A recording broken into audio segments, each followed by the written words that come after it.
Hello students.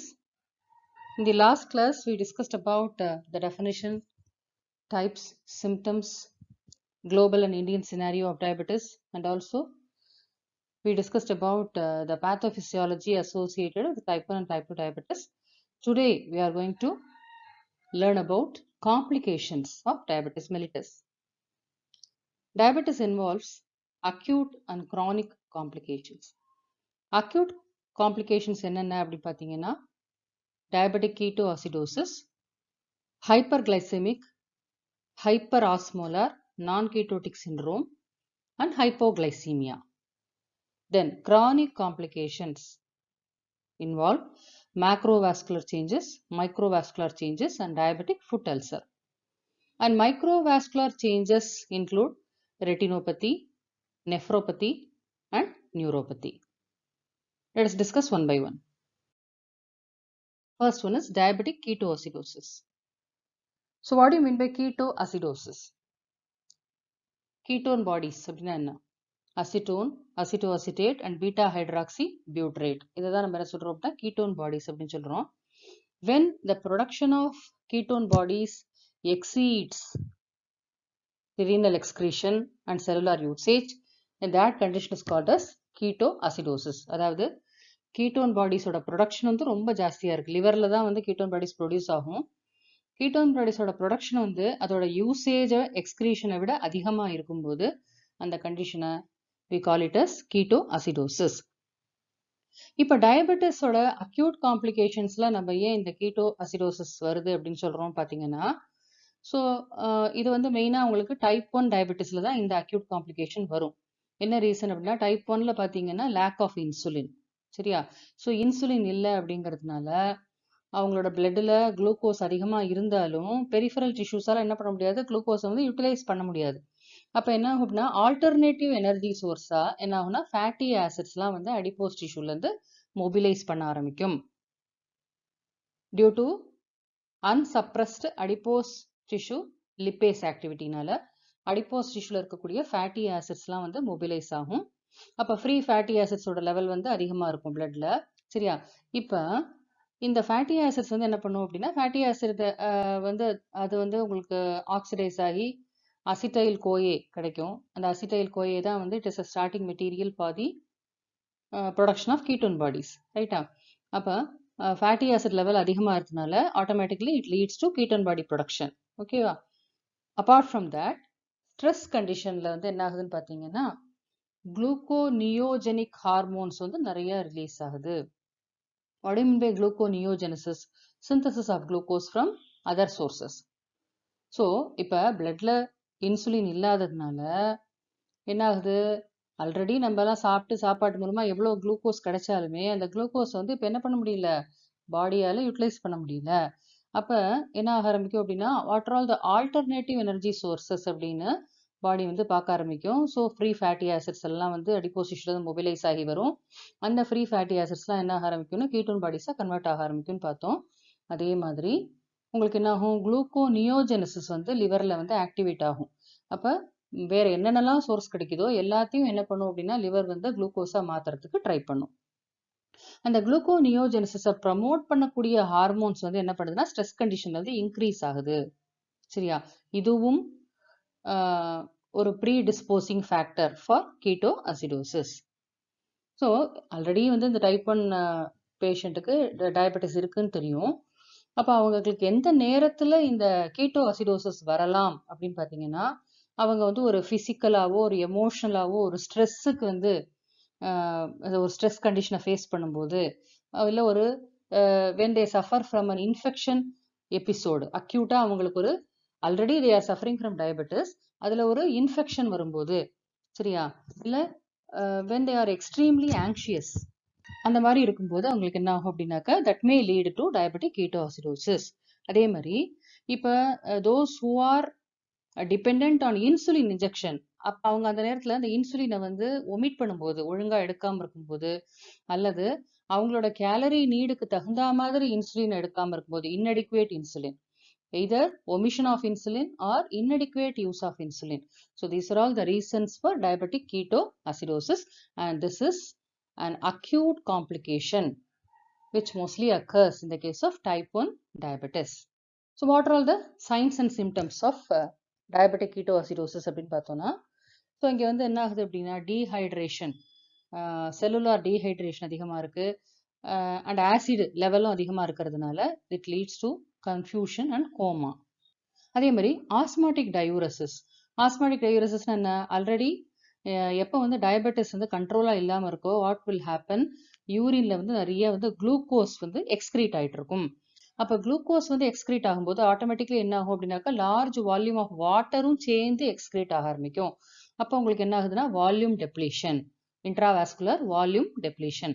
அந்த condition நம்ம என்ன சொல்றோம்? ஆஸ்மாட்டிக் டயூரசிஸ் அப்படின்னு சொல்றோம். ஸோ இந்த ஆஸ்மாட்டிக் டயூரசிஸ் எதனால வருது? Glucose urea. குளுக்கோஸ் வந்து யூரின்ல எக்ஸ்கிரீட் ஆகிறதுனால, குளுக்கோஸ் வந்து ஒரு சால்யூட் அப்படிங்கும்போது அந்த சால்யூட் வெளியேறும்போது என்ன ஆகும்? ஆட்டோமேட்டிக்லி லார்ஜ் குவான்டிட்டிஸ் ஆஃப் சால்வெண்ட்டும் சேர்ந்து போகும். ஸோ குளுக்கோஸ் எக்ஸ்கிரீட் ஆயிருந்தால் தண்ணியும் நிறையா வந்து எக்ஸ்கிரீட் ஆகிடும். அதனால உங்களுக்கு டீஹைட்ரேஷன் வருது, இன்ட்ராவாஸ்குலர் வால்யூம் டெப்ளீஷன். அதே மாதிரி வாமிட்டிங் கண்டிஷன் இருந்தாலும் வாமிட்டிங்ல என்ன ஆகும்? வாட்டர் அண்ட் எலக்ட்ரோலைட் லாஸ் இருக்கும். ஸோ இதெல்லாம் வந்து எதுக்கு லீட் பண்ணுன்னு பார்த்தீங்கன்னா டாக்கிகார்டியா, அதாவது ரேபிட் ஹார்ட் பீட் இருக்கும், ஹைப்போடென்ஷன், பிளட் ப்ரெஷர் வந்து குறையும். அதே மாதிரி இப்போ இன்ஃபெக்ஷியஸ் ஈட்டியாலஜியா இருந்ததுன்னா, இப்போ டயபெட்டிக் கீட்டோசிடோசிஸ் வந்து ஏதாவது ஒரு இன்ஃபெக்ஷன்னால அவங்களுக்கு வந்திருந்ததுன்னா, அதாவது already the patient is suffering from type 1 diabetes, அந்த கண்டிஷன்ல if they start suffering from any infection, அந்த இன்ஃபெக்ஷியஸ் ஈட்டியாலஜினால உங்களுக்கு டயபெட்டிக் கீட்டோசிடோசிஸ் இருந்ததுன்னா அப்போ என்ன ஆகும்? உங்களுக்கு ஃபீவர் வந்து இருக்கும். அதே மாதிரி ரொம்ப கஷ்டப்பட்டு மூச்சு விடுவாங்க, டீப் லேபர்டு ப்ரீதிங் இருக்கும். அதே மாதிரி அப்டாமினல் பெயின் அண்ட் டெண்டர்னஸ் இருக்கும், நாசியா அண்ட் வாமிட்டிங் அதுவும் இருக்கும். பிகாஸ் இந்த பீட்டா ஹைட்ராக்சி பியூட்ரேட் இருக்கு இல்லையா, அதுக்கு வந்து எமிட்டிக் ப்ராப்பர்ட்டிஸ் இருக்கும். அதனால நாசியா அண்ட் வாமிட்டிங். ஸ்வீட் ஓடர், அவங்க சிலரும் அந்த மூச்சு விடும்போது பார்த்தீங்கன்னா அதில் மைல்டாக ஒரு அசிட்டோன் ஓடர் வந்து இருக்கும். அடுத்து next complication ஹைப்பர்கிளைசெமிக் hyper ஆஸ்மோலார் non ketotic syndrome. So இது வரைக்கும் நம்ம பார்த்தது டயபெட்டிக் கீட்டோஅசிடோசிஸ். இப்போ பார்க்கறது நான் கீட்டோட்டிக் சிண்ட்ரோம். கீட்டோஅசிடோசிஸ் யாருக்கு வரும்? டைப் 1 சஃபரர்ஸ்க்கு வரும். இந்த நான் கீட்டோட்டிக் சிண்ட்ரோம் வந்து டைப் 2 சஃபரர்ஸ்க்கு மெயினாக வரும். இங்கேயும் கோமா வருது, பட் இங்கே வரக்கூடிய கோமா வந்து கீட்டோன் பாடிஸ்னால வரல. இவங்களுக்கு என்ன ஆகுது? சுகர் லெவல் வந்து greater than 600 milligram per DL இருக்கு. அதே மாதிரி பிளாஸ்மால ஆஸ்மோலாரிட்டி பார்த்தீங்கன்னா greater than 310 milli osmoles per லிட்டர்னு இருக்கு. ஸோ இந்த மாதிரி இருக்கும்போது ஸோ இந்த ஹைப்பர் கிளைசீமியாவும் ஹைப்பர் ஆஸ்மோலாரிட்டியும் these are the reasons for an acute complication which is called as HHNK, that is hyperglycemic hyperosmolar non-ketotic syndrome. Okay, in the case of type 2 diabetic patients. இங்கேயும் பார்த்தீங்கன்னா reason என்ன? Insulin resistance. So already ஆகலை, அவங்க உடம்பு ஒழுங்காக வந்து respond பண்ணலை. அந்த நேரத்தில் அவங்க சுகரில் ஒரு கேர்ஃபுல்லாக இல்லாமல் அதிகமாக வந்து கார்போஹைட்ரேட் எடுத்துக்கிட்டாங்க, நிறையா கன்சியூம் பண்ணாங்க அப்படின்னா that may lead to this kind of complication. ஓகேவா? அதே மாதிரி டீஹைட்ரேஷன், செரிப்ரல் டீஹைட், அதாவது மூளையில் உள்ள செல்ஸ் இருக்கு இல்லையா, அந்த செல்ஸ்லாம் வந்து டீஹைட்ரேஷன் வருது. அதே மாதிரி பிளட் கிளாட்ஸ், பிளட் வெசல்ஸ்குள்ள வந்து கிளாட்ஸ் வந்து ஃபார்ம் ஆகுது. ஸோ இதெல்லாம் வந்து அதுக்கு ரீசன். இதோடைய நியூராலஜிக் சைன்ஸ் அண்ட் சிம்டம்ஸ்ன்னு பார்த்தீங்கன்னா சீஜர்ஸ், வலிப்பு, sudden uncontrolled electrical disturbances in brain, that is called seizures. அடுத்து hemiparesis, partial paralysis on one side of the body, ஒரு வாதம், பக்கவாதம்ங்கிறது ஒரு பக்கத்தில் வருது. அஃபேசியா, அஃபேசியானா அவங்களுக்கு பேச முடியாது, சடனாக வந்து அவங்களால கம்யூனிகேட் பண்ண முடியாது. So language disorder, communication disorder. Muscle ஃபேசிகுலேஷன்னா மசில் ட்விச்சிங், அங்கங்கே வந்து அப்படியே இப்போ குரக்களி வாங்குதுன்னு சொல்லுவாங்க இல்லையா, பிடிச்சி இழுத்துக்கும், அது வந்து மசில் ஃபேசிகுலேஷன். ஹைப்பர் தெர்மியா, உடம்புல ஹீட்டு அதிகமாக இருக்கிறது. விஷுவல் ஃபீல்டு லாஸ், அதாவது signal from eye to brain, கண்ணுலேருந்து பிரெயினுக்கு போகக்கூடிய சிக்னல்ஸ் அந்த பாத் வந்து அஃபெக்ட் ஆகும். Nystagmus, rapid eye movement. அடுத்து விஷுவல் ஹாலுசினேஷன், ஏதாவது ஒரு கற்பனை அந்த மாதிரி ஏதோ ஒரு ட்ரீம் மாதிரி அப்படியே ஓடிட்டு இருக்கிறது. ஸோ இதெல்லாம் வந்து neurological signs and symptoms of hyperglycaemic hyperosmolar non ketotic syndrome. Mostly இது எல்டர்லி பீப்புளில் வருது. வயசானவங்களுக்கு தான் அதாவது டைப் 2 டயபெட்டிஸ்னாலே இது எல்டர்லி டயபெட்டிஸ் தான் சொல்கிறோம் இல்லையா? இப்போ இது எல்டர்லி பீப்புளில் இந்த சிம்டம்ஸ் வரும்போது சில நேரங்களில் இது வந்து ஹெச்ஹெச்என்கே சிண்ட்ரோம்னு நினைக்காம என்ன பண்ணிடுவாங்க, இதை ஸ்ட்ரோக் அப்படின்னு கூட நினைச்சிருவாங்க. அந்த மாதிரி அதோடைய சைன்ஸ் அண்ட் சிம்டம்ஸ் என்ன பண்ணும், கன்ஃபியூசிங்காக இருக்கும் நமக்கு. Next condition acute complication hypoglycaemia. ஹைப்போகிளைசிமியான்னு என்ன, பிளட்டில் சுகர் லெவல் கம்மியாகிறது. 80 to 120 மில்லிகிராம் per 100 ml வந்து நார்மல் லெவல் அப்படின்னா அந்த லெவலை விட கம்மியாயிடும். எப்போ கம்மியாகும்? இப்போ இன்சுலின் இன்ஜெக்ஷன் எடுக்கிறவங்க சில நேரங்கள் என்ன பண்ணுவாங்கன்னா இன்சுலினை வந்து அதிகமாக எடுத்துருவாங்க. அப்போ என்ன ஆகிடும், நார்மல் லெவலை விட லோ லெவலுக்கு போயிடும். அதே மாதிரி நிறைய ரொம்ப லாங் டைமுக்கு ஓரல் ஹைப்போகிளைசிமிக் ட்ரக்ஸ் எடுக்கிறாங்க இல்லையா, அந்த மாதிரி கண்டிஷன்ஸ்ல என்ன ஆகும் அப்படின்னா that may lead to hypoglycaemia. Insulin எடுக்கும்போது என்ன பண்ணணும் அப்படின்னாக்கா we should be very careful. Insulin dosage வந்து நம்ம எவ்வளோ எடுக்கிறோம், எவ்வளோ சாப்பாடு எடுக்கிறோம், அதுக்கு தகுந்த மாதிரி நம்மளுடைய ஆக்டிவிட்டீஸ் எவ்வளோ இருக்கும் ஒரு நாளைக்கு, அதெல்லாம் கணக்கு பண்ணி தான் நம்ம என்ன பண்ணணும்னா இன்சுலின் டோசேஜ் வந்து எடுக்கணும். இன்சுலின் டோஸை வந்து ரெகுலராக ஒரு பர்டிகுலர் லெவல் எடுத்துக்கிட்டு அதுக்கு தகுந்த மாதிரி நம்ம சாப்பிடாம இருந்தோம் அப்படின்னா, இல்லை ஓவரா சில நாட்கள் நம்ம நிறைய எக்ஸசைஸ் பண்ணிடுவோம், அந்த மாதிரிலாம் இருக்கும்போது என்ன ஆகும் அப்படின்னா that may lead to hypoglycaemia. அதே மாதிரி இன்சுலின் எடுக்கிறவங்க என்ன பண்ணக்கூடாது, சாப்பிடாம இருக்கக்கூடாது, நிறைய எக்ஸசைஸ் பண்ணக்கூடாது. ஓகேவா? அடுத்து ஹைப்பர் கிளைசீமியாவை விட ஹைப்போகிளைசீமியா வந்து டேஞ்சரஸ். ஏன் அப்படின்னா பிரெயினுக்கு கண்டினியூஸ் குளுக்கோஸ் சப்ளை வேணும். பிரெயினுக்கு குளுக்கோஸ் சப்ளை கட் ஆச்சு அப்படின்னாக்க உடனே என்ன பண்ணும், கன்ஃபியூஷன் கோமா கொண்டு போயிடும், ஹெட்ஏக்ஸ் இருக்கும், ப்ராப்ளம் சால்விங் எபிலிட்டி வந்து கம்மியாகும், ஆல்டர்டு பிஹேவியர், கோமா, சீஷர்ஸ், இதெல்லாம் வந்து இந்த ஹைப்போகிளைசிமியாவோட சிம்டம்ஸ். ஸோ ஃபர்ஸ்ட் இந்த ஹைப்போகிளைசிமிக் எபிசோட் வந்த உடனே என்ன ஆகும்னா பேராசிம்பத்தட்டிக் நர்வஸ் சிஸ்டம் வந்து ஸ்டிமுலேட் ஆகும், அது வந்து பசியை தூண்டும். அடுத்து அந்த அந்த ரெஸ்பான்ஸ்க்கு அப்புறம் என்ன ஆகும் அப்படின்னா சிம்பத்தட்டிக் நர்வஸ் சிஸ்டம் வந்து ஸ்டிமுலேட் ஆகுது. அது மூலமா சில சிம்டம்ஸ் என்னென்னா ரொம்ப ஸ்வெட்டிங் இருக்கும், ஸ்கின்ல இருக்கக்கூடிய வெசல்ஸ்லாம் வந்து கன்ஸ்ட்ரிக்ட் ஆகும், ரொம்ப ஆங்ஷியஸாக இருப்பாங்க, அதே மாதிரி அப்நார்மல் ஹார்ட் ரேட்டிங் இருக்கும். ஸோ இதெல்லாம் இருக்கும். ஓகேவா? இதை நம்ம எப்படி ட்ரீட் பண்ணலாம்? கான்சென்ட்ரேட்டட் கார்போஹைட்ரேட் சோர்ஸ் இம்மீடியட்டாக உங்களுக்கு இன்புட் கொடுக்கணும், கார்போஹைட்ரேட் சோர்ஸ் வந்து கொடுக்கணும், இல்லைன்னா குளுக்காகன் இன்ஜெக்ஷன் கொடுக்கணும். ஸோ இன்சுலின் அதிகமாகிறதுனால தானே இது வருது அப்படின்னா குளுக்காகன் இன்ஜெக்ஷன் கொடுத்தீங்கன்னா இப்போ பிளட்டில் குளுக்கோஸோட லெவலை வந்து ரைஸ் பண்ணும்.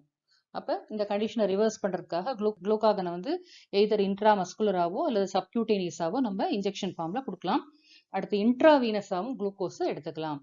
So these are all the treatment strategies for hypoglycaemia. Coming to chronic complication, நாள்பட்ட சர்க்கரை நோய் இருக்கிறவங்களுக்கு மோஸ்ட்லி இந்த மைக்ரோவாஸ்குலார் சேஞ்சஸ் வந்து ரொம்ப அவங்களுக்கு பிரச்சனை கொடுக்கும்.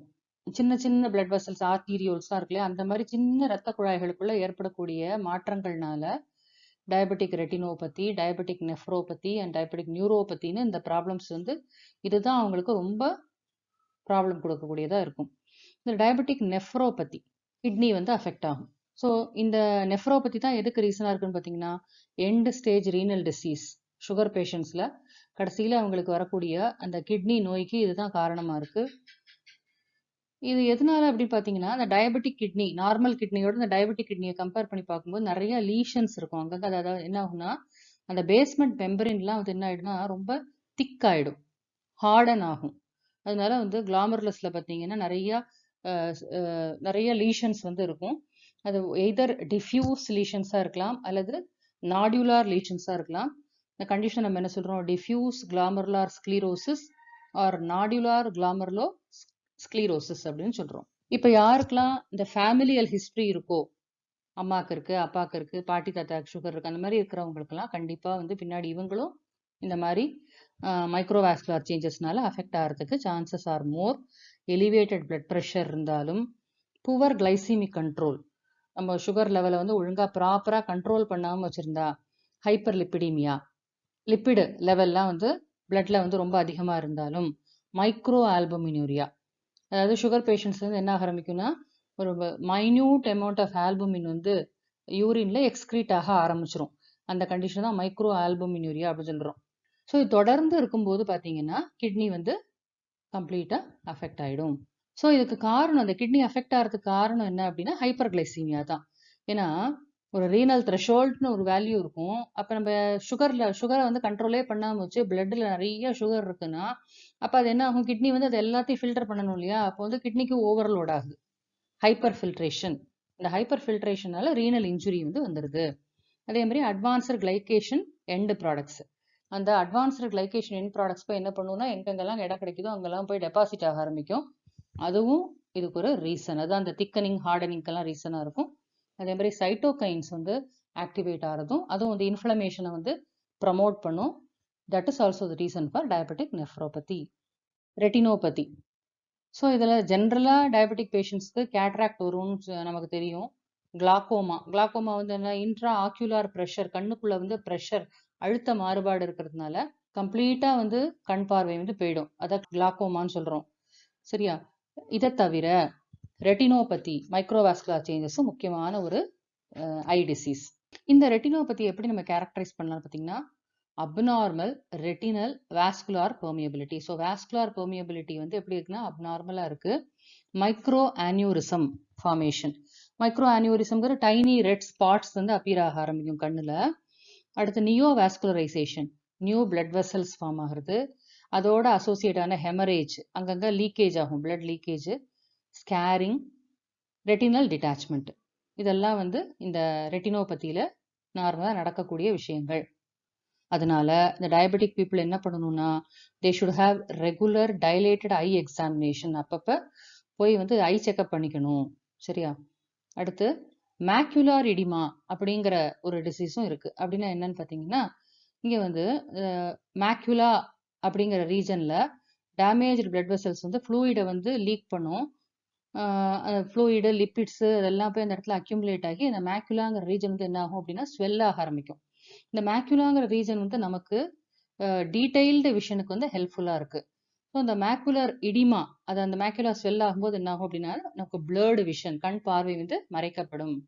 ஸோ இதெல்லாம் தான் வந்து டயபெட்டிஸோட அசோசியேட் ஆன ஐ டிசீசஸ். ரெட்டினோபதியாக இருக்கட்டும், இல்லை நெஃப்ரோபதியாக இருக்கட்டும். நியூரோபதினா என்ன ஆகும்? நமக்கு பெரிஃபரல் ஆர்கன்ஸ்க்கு போகக்கூடிய நரம்புகள் எல்லாமே பாதிக்கப்படும். சரியா? எக்ஸ்ட்ரிமிட்டிஸ்க்கு போகக்கூடிய நரம்பெல்லாம் பாதிக்கப்படும். இது எல்லாத்துக்குமே ரீசன் என்னன்னு பார்த்தீங்கன்னா பாலியால் பாத்வே. ஸோ பிளட்ல வந்து சுகர் வந்து இன்க்ரீஸ்டாகவே இருக்கிறதுனால அப்போ என்ன ஆகும்? குளுக்கோஸ், இது வந்து ஒரு ஆல்டோஸ்ன்னு சொல்கிறோம். ஆல்டோஸ்னா என்ன? It contains aldehyde group, aldohexose. இப்போ இது வந்து ஆல்டோஸ் ரிடக்டேஸ் அப்படிங்கிற என்சைம் மூலமா சார்பிட்டாலா கன்வெர்ட் ஆகும். ஆல்டிஹைட் ரெடியூஸ் ஆனால் நமக்கு என்ன கிடைக்கும்? ஆல்கஹால் கிடைக்கும். இந்த சார்பிட்டால் வந்து சார்பிட்டால் டீஹைட்ரஜனேஸ் மூலமா ஃப்ரக்டோஸா மாறுது. ஸோ இந்த சார்பிட்டால் வந்து என்ன ஆக ஆரம்பிக்கும்? நிறைய ஃபார்ம் ஆகி அக்யூமுலேட் ஆக ஆரம்பிக்கும். ஓகேவா? ஸோ இந்த சார்பிட்டால் இது வந்து ஒரு ஆல்கஹால். இதனால என்ன ஆகுது அப்படின்னாக்க ஒரு ஆஸ்மாட்டிக் ஸ்ட்ரெஸ் வந்து ஜாஸ்தியாகுது. இப்போ இந்த ரியாக்ஷன் நடக்கும்போது என்ன ஆகுதுன்னா, ஸோ இன்க்ரீஸ்டு ஆக்சிடேட்டிவ் ஸ்ட்ரெஸ்ஸும் இன்க்ரீஸ்டு அட்வான்ஸ்டு கிளைகேஷன் எண்ட் ப்ராடக்ட்ஸும் இதுதான் வந்து இந்த கிரானிக் காம்ப்ளிகேஷன் சொல்லப்படக்கூடிய neuropathy, retinopathy and renal failure அல்லது நெஃப்ரோபதிக்கு ரீசனாக இருக்கு. அடுத்து ஃபுட் அல்சர். ஸோ டயபெட்டிக் பேஷண்ட்ஸ்க்கு வந்து அடுத்து ஒரு முக்கியமான ப்ராப்ளம் வந்து கால் சம்மந்தப்பட்ட பிரச்சனை.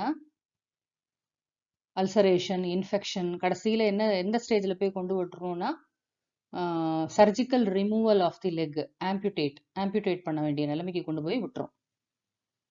மோஸ்ட்லி இந்த ஃபுட் அல்சருக்கு காரணம் என்னன்னு பார்த்தீங்கன்னா நியூரோபதி. ஓகேவா? நியூரோபதி, சில நேரங்களில் அசோசியேட்டட் வாஸ்குலார் டிசீசஸும், மைக்ரோ வாஸ்குலார் சேஞ்சஸ் இருக்கு இல்லையா, அது அப்புறம் அந்த நரம்புகள் பாதிக்கப்படுறது, இது வந்து இந்த டயபெட்டிக் ஃபுட் அல்சருக்கு ரீசனாக இருக்கு. இதுவே வந்து சென்சரி நியூரோபதியாகவும் இருக்கலாம், மோட்டார் நியூரோபதி, அதாவது சென்சரி நர்வ்ஸ் அஃபெக்ட் ஆகும்போது sensory neuropathy, motor nerves affect ஆகும்போது motor neuropathy. In either case உங்களுக்கு என்ன ஆகுது அப்படின்னாக்கா காலில் வந்து சென்சரி நியூரோபதியாக இருந்தால் என்ன ஆகும்? சென்சேஷன் குறைஞ்சு போயிடும். காலில் வந்து சென்சேஷன் குறைஞ்சு போயிடும். அப்போ அடிக்கடி நம்ம கால் வந்து மரத்து போகும். சரி, அந்த காலில் என்ன ஏற்பட்டால் கூட அவங்களால என்ன பண்ண முடியாதுன்னா அதை வந்து கேர்ஃபுல்லாக அவங்களால வாட்ச் பண்ணிக்க முடியாது.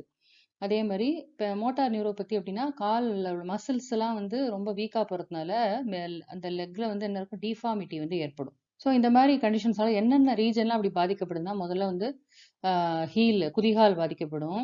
இல்லைன்னா வந்து மெட்டாடார்சல் ஏரியா, இந்த இந்த இடத்துல பாதிக்கப்படலாம். அல்லது இந்த கிரேட்டர் டோ, இந்த ரீஜன்ல வந்து அஃபெக்ட் ஆகலாம். இது எப்படி அஃபெக்ட் பண்ணுதுன்னு பார்த்தீங்கன்னா, ஒரு சின்ன லீஷன் மாதிரி ஆரம்பிக்குது. சூப்பர்ஃபிஷியலாக வரக்கூடிய லீஷன் வந்து அப்புறம் வந்து லேட்டர் ஸ்டேஜஸில் டீப் அல்சராக மாறி அப்படியே ஆப்சஸ் ஃபார்ம் ஆகி ஒரு கேங்க்ரீனாக மாறி இந்த கேங்க்ரீன் வந்து கால் ஃபுல்லாக வந்து அப்படியே ஸ்ப்ரெட் ஆகிடுது. ஸோ அந்த மாதிரி வரும்போது என்ன ஆகும், we have to amputate the leg. அதுதான் வந்து அல்டிமேட் மெத்தட் ஆஃப் ட்ரீட்மெண்ட், வேற ஒன்றுமே கிடையாது. ஸோ அதனால என்ன பண்ணணும், டயபெட்டிக் பேஷண்ட்ஸ் வந்து அந்த கால் விஷயத்தில் ரொம்ப வந்து கேர்ஃபுல்லாக இருக்கணும். அதே மாதிரி இன்ஃபெக்ஷன், ஆல்ரெடி அவங்க பிளட்டில் வந்து அப்படியே குளுக்கோஸ் அதிகமாக இருந்துக்கிட்டே இருக்கிறதுனால அது நம்மளோட இம்யூன் சிஸ்டம் வந்து ஒழுங்காக ஒர்க் பண்ணாது. நம்ம இம்யூன் சிஸ்டத்தோட ஃபங்க்ஷனையும் போய் அஃபெக்ட் பண்ணும். அதே மாதிரி இந்த யூரின்லேயும் நிறைய சுகர் எக்ஸ்க்ரீட் ஆகிட்டே இருக்கு இல்லையா, அது வந்து என்ன பண்ணுன்னா மைக்ரோ ஆர்கானிசமோட க்ரோத்தை வந்து ப்ரொமோட் பண்ணும். ஸோ இதெல்லாம் வந்து இன்ஃபெக்ஷனுக்கு ரீசன். நிறைய சாஃப்ட் டிஷ்யூ இன்ஃபெக்ஷன் வரும், போனில் இன்ஃபெக்ஷன் வரும், ஆஸ்டியோமைலிட்டிஸு, யூரினரி ட்ராக்டில் இன்ஃபெக்ஷன் வரலாம். அதுக்கப்புறம் கேண்டிடா இன்ஃபெக்ஷன், ஸ்கின்ல மியூக்கஸ் மெம்பரைன்லலாம் கேண்டிடா ஃபங்கல் இன்ஃபெக்ஷன் வரலாம். டென்டல் கேரிஸ், பற்களில் வந்து ஏதாவது இன்ஃபெக்ஷன்லாம் வரும். டியூபர்குலோசிஸ். ஸோ இதெல்லாம் வந்து some common infections in diabetic patients. Management எப்படி நம்ம மேனேஜ் பண்ணணும் அப்படின்னா, what is the ABC of diabetes பார்த்தீங்கன்னா, ஏ ஸ்டாண்ட்ஸ் ஃபார் A1C. A1Cங்கிறது என்ன, HbA1c, கிளைகோசிலேட்டட் ஹீமோகுளோபின். ஸோ இந்த கிளைகோசிலேட்டட் ஹீமோகுளோபின் நம்ம ப்ராப்பராக செக் பண்ணுறது மூலமாக பாஸ்ட் 2-3 மந்த்ஸுக்கு நம்மளுடைய சுகர் லெவல் எப்படி கண்ட்ரோல் ஆயிருக்கு அப்படிங்கிறத நம்ம பார்க்க முடியும். அதை ரெகுலராக நம்ம செக் பண்ணணும். அடுத்து பி ஃபார் பிளட் ப்ரெஷர். ப்ரெஷரையும் நம்ம ஒழுங்காக கண்ட்ரோலில் வைக்கணும். இல்லை அப்படின்னா என்ன ஆகும் அப்படின்னா, அது கிட்னியை போய் ரொம்ப அஃபெக்ட் பண்ணி protein leakage, micro albuminuria, macro ஆல்புமினூரியாவெலாம் இன்டியூஸ் பண்ணி ரீனல் டேமேஜை வந்து கொண்டு விட்டுரும். ஸோ ப்ரெஷரை வந்து கண்ட்ரோல் பண்ணணும். அதே மாதிரி கொலஸ்ட்ரால் லெவல், HDL நமக்கு தேவை, LDL என்ன பண்ணிடும், LDL அதிகமாச்சுன்னா அத்திரோஸ்க்ளிரோசிஸு, அந்த மாதிரி அசோசியேட்டட் ஹார்ட் ப்ராப்ளத்தெலாம் வந்து கொண்டு போய் விட்டுரும். அதனால் என்ன பண்ணணும், குட் கொலஸ்ட்ரால் லெவலை கொடுக்குற அளவுக்கு அதுக்கு தகுந்த மாதிரியான ஃபுட்டை வந்து நம்ம சாப்பிடணும். LDL ட்ரைக்ளிசரைட்ஸ் லெவல்லாம் கண்ட்ரோல் இருக்கிற மாதிரி பார்த்துக்கணும். அப்போ நம்ம டயட்டை எப்படி பிளான் பண்ணிக்கணும், அந்த டயட் வந்து நம்மளோட நியூட்ரிஷனல் ரெக்குயர்மெண்ட்ஸ்லாம் சாட்டிஸ்ஃபை பண்ணுற அளவில் இருக்கணும். At the same time glycaemic control இருக்கணும். சரியா, ஒரு சில ஃபுட்டு வந்து சாப்பிட்டோன்னே என்ன ஆகும்னா சடன்னு நம்ம குளுக்கோஸ் லெவல் வந்து இன்க்ரீஸ் ஆகும். அந்த மாதிரி ஃபுட்டெல்லாம் நம்ம வந்து அவாய்ட் பண்ணணும். ஸ்லோ அண்ட் ஸ்டெடி ரேட்டில் தான் வந்து குளுக்கோஸ் வந்து பிளட்டில் இன்க்ரீஸ் ஆகிற மாதிரி பார்த்துக்கணும். அதே மாதிரி லிப்பிட் ப்ரொஃபைலில் வந்து எந்த அப்நார்மாலிட்டி இருந்ததுன்னா அதையும் நம்ம செக் பண்ணுற அளவுக்கு, அதையும் கரெக்ட் பண்ணுற அளவுக்கு நம்மளுடைய டயட் ரெஜிமென் வந்து இருக்கணும். இப்போ லோ கிளைசிமிக் ஃபுட்டு சாப்பிடணும்னா எப்படி சாப்பிடலாம், கிரெயின்ஸை வந்து ரொம்ப ப்ராசஸ் பண்ணி சாப்பிடக்கூடாது. நம்ம processed wheat, polished wheat or any other grain polished processed ஃபார்மில் சாப்பிடாம அன்ப்ராசஸ்டு கிரெயின்ஸை வந்து சாப்பிடலாம். பொட்டேட்டோஸு அவாய்ட் பண்ணிடணும். Concentrated sweets, jelly, jam, cake, ice cream, இந்த மாதிரி கான்சன்ட்ரேட்டட் ஸ்வீட்டெல்லாம் கம்ப்ளீட்டாக அவாய்ட் பண்ணணும். அதே மாதிரி healthy fat, omega fatty acids இருக்கிற மாதிரியான ஹெல்த்தி ஃபேட் சாப்பிடணும். ஒவ்வொரு நாளும் அவங்க என்ன பண்ணக்கூடாதுன்னா மீலை வந்து ஸ்கிப் பண்ணவே கூடாது. ஃபீஸ்டிங்கும் கூடாது, ஃபாஸ்டிங்கும் கூடாது. சரியா, ஒரு நாளைக்கு என்ன பண்ணணும், கண்டிப்பாக 3 மீல் சாப்பிடணும். 2 டைம் வந்து என்ன பண்ணணும், ஸ்நாக்ஸ் எடுக்கணும். ஒரு 11 o'clock போல் ஒரு ஸ்நாக்ஸ் சாப்பிடலாம். அதே மாதிரி ஒரு 3 o'clock போல் என்ன பண்ணணும், இன்னொரு ஸ்நாக்ஸ் எடுக்கணும். அவங்க என்ன பண்ணக்கூடாது, அட் அ டைம் வந்து நிறைய சாப்பிடக்கூடாது. அதையும் அவங்க கேர்ஃபுல்லாக இருக்கணும். தான் ஃபாஸ்டிங் ஃபீஸ்டிங் ரெண்டுமே வந்து அவங்களுக்கு உதவாகுது. அதே மாதிரி சாப்பிடாம எந்த காரணத்துலையும் இருக்கக்கூடாது. எக்ஸசைஸை பொறுத்த வரைக்கும் எக்ஸசைஸ் டயபெட்டிஸ்க்கு எப்படி ஹெல்ப் பண்ணும் அப்படின்னு பார்த்தீங்கன்னா, அது வந்து இன்சுலின் சென்சிட்டிவிட்டியை வந்து இன்க்ரீஸ் பண்ணும். மோஸ்ட்லி இந்த எல்டர்லி பீப்புளில் டயபெட்டிஸ் எதனால வருது அப்படின்னா, இன்சுலின் ரெசிஸ்டன்ஸ்னால தான் வருது. அப்போ எக்ஸசைஸ் பண்ணுறது மூலமாக என்ன ஆகும் அப்படின்னா, அந்த இன்சுலின் ரெசிஸ்டன்ஸ் குறைஞ்சு இன்சுலின் சென்சிட்டிவிட்டி வந்து இன்க்ரீஸ் ஆகும். அதனால எக்ஸசைஸ் பண்ணலாம். எக்ஸசைஸ் ரொம்ப நல்லது. ஆனால் அட் அ டைம் வந்து ரொம்ப நேரம் பண்ணக்கூடாது. ஏன்னா சில நேரங்களில் that may lead to hypoglycaemia. ஓகேவா. அடுத்தது எக்ஸசைஸ் எப்படி பண்ணணும்னா, ஒரே டயத்தில் ஒரே டியூரேஷன், அதாவது இன்னைக்கு மார்னிங்கில் எக்ஸசைஸ் பண்ணுறோன்னா ரெகுலராக மார்னிங்கில் நம்ம எக்ஸசைஸ் பண்ணணும். ஒரே டியூரேஷன், ஒரு ½ an hour 1 hour 1 hour அந்த மாதிரி பண்ணணும். அதே மாதிரி டியூரிங் எக்ஸசைஸ் டைம் எந்த விதமான ட்ராமாவும் ஏற்படாமல் பார்த்துக்கணும். அதாவது நம்ம கீழே கீழே விழுந்து கால் அடிப்படுற மாதிரி அந்த மாதிரிலாம் எதுவும் இல்லாமல் நம்ம we should be very careful. அடுத்தது இப்போ அவங்களுக்கு வந்து sugar level greater than 200 mg/dl sugar வந்து கண்ட்ரோல் ஆகலை. அவங்க ஏதோ மெடிசின் சாப்பிட்டுட்டு இருக்காங்க, பட் ஸ்டில் சுகர் வந்து கண்ட்ரோலாக இல்லை அப்படின்னா, அவங்களோட யூரின் ப்ரொஃபைல் பார்த்தீங்கன்னா அதில் வந்து கீட்டோன் பாடிஸ் போயிட்டு இருக்கு அப்படின்னு இருந்ததுன்னா, அப்போல்லாம் என்ன பண்ணக்கூடாதுன்னா, கண்டிப்பாக அவங்க எக்ஸசைஸ்லாம் பண்ணக்கூடாது. இந்த டெஸ்ட் எல்லாம் நார்மலுக்கு வந்ததுக்கு அப்புறம் தான் யூரின்லலாம் எந்த கீட்டோன்ஸ்லாம் போகல அப்படின்னு வந்து நமக்கு அந்த அந்த மாதிரி ரிசல்ட் வந்ததுக்கு அப்புறம் தான் என்ன பண்ணணும் அப்படின்னாக்கா, அவங்க இந்த எக்ஸசைஸ்லாம் வந்து ரெஸ்யூம் பண்ணணும். அதே மாதிரி ப்ராப்பர் ஃபுட்வேர் வந்து அவங்க யூஸ் பண்ணணும். எக்ஸ்ட்ரீம் ஹீட் அல்லது கோல்டு கண்டிஷனில் எக்ஸசைஸ் பண்ணுறதெல்லாம் அவாய்ட் பண்ணணும். அதே மாதிரி எக்ஸசைஸ்க்கு அப்புறம் கண்டிப்பாக அவங்க ஏதாவது ஸ்நாக்ஸ் எடுத்துக்கணும். இல்லைன்னா என்ன ஏற்படும்னா post exercise hypoglycaemia, exercise induced hypoglycaemia வந்து வரதுக்கு சான்சஸ் இருக்கு. Next oral anti diabetic agents. So far டயபெட்டிஸோட காம்ப்ளிகேஷன்லாம் என்னென்னலாம் பார்த்தோம். இப்போ இந்த டயபெட்டிஸ்க்கு என்னென்னலாம் மெடிசன் வந்து அவைலபிளாக இருக்குது அப்படின்னு பார்த்தீங்கன்னா, பைகுவானைட்ஸ், சல்ஃபனைல் யூரியாஸ், மெக்லிட்டினைட்ஸ், thiazolidine-diones, alpha glucosidase inhibitors. So இந்த மாதிரி 5 டிஃப்ரெண்ட் கைண்ட் ஆஃப் ட்ரக்ஸ் வந்து அவைலபிளாக இருக்கு. Example for biguanide metformin, commonly taken anti diabetic drug. சல்ஃபனைல் யூரியாவுக்கு எக்ஸாம்பிள் கிளைபென்கிளமைட், மெக்லிட்டினைடுக்கு ரேபாக்ளினைட், thiazolidine-dioneக்கு எக்ஸாம்பிள் ப்ரோக்ளிட்டசோன், ஆல்ஃபா குளுக்கோசிடேஸ் இன்ஹிபிட்டாருக்கு எக்ஸாம்பிள் அகார்போஸ். சரியா? These are all the available oral anti-diabetic agents. So இந்த ஏஜென்ட்ஸ் எப்படி ஒர்க் பண்ணுது? பைகுவானைட் என்ன பண்ணுது? It decreases hepatic glucose output. நம்ம லிவர்ல இருந்து குளுக்கோஸ் வந்து எந்தெந்த ஃபார்ம்ல வெளியில வரும் பார்த்தீங்கன்னா, குளுக்கோ நியோஜெனசிஸ் மூலமா அல்லது கிளைகோஜினோலைசிஸ் மூலமா.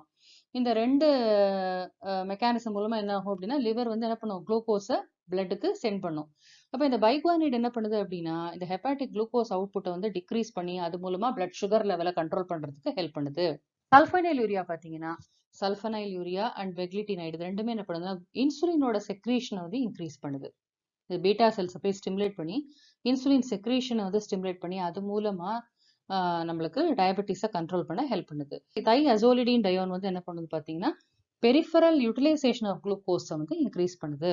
அடுத்த ஆல்ஃபா குளுக்கோசிடேஸ் இன்ஹிபிட்டார். நம்ம சாப்பிட்றோம் இல்லையா, அந்த சாப்பாட்டுல இருந்து கிடைக்கக்கூடிய குளுக்கோஸோட அப்சார்ப்ஷனே என்ன பண்ணுதுன்னா ஸ்லோ ரேட் கம்மி பண்ணிடுது. It decreases the absorption of glucose. ஸ்லோவாக அப்சார்ப் பண்ணும்போது அப்போ என்ன ஆகும்? சடனாக வந்து பிளட்டில் குளுக்கோஸ் வந்து ஏறாது. சரியா? ஸோ இந்த oral anti diabetic agents different mechanism மூலமாக நம்மளுக்கு சுகரை கண்ட்ரோல் பண்ண ஹெல்ப்ஃபுல்லாக இருக்கு. ஸோ இன்னைக்கு நம்ம டயபெட்டிஸ்னால வரக்கூடிய அக்யூட் காம்ப்ளிகேஷன்ஸ் என்ன, chronic காம்ப்ளிகேஷன்ஸ் என்ன, what are all the different oral anti diabetic agents, அதோட மெக்கானிசம் என்ன அப்படிங்கிறதுலாம் ஒரு ஓவர் வியூ வந்து பார்த்துருக்கோம். இது உங்களுக்கு ஹெல்ப்ஃபுல்லாக இருக்கும் அப்படின்னு நினைக்கிறேன்.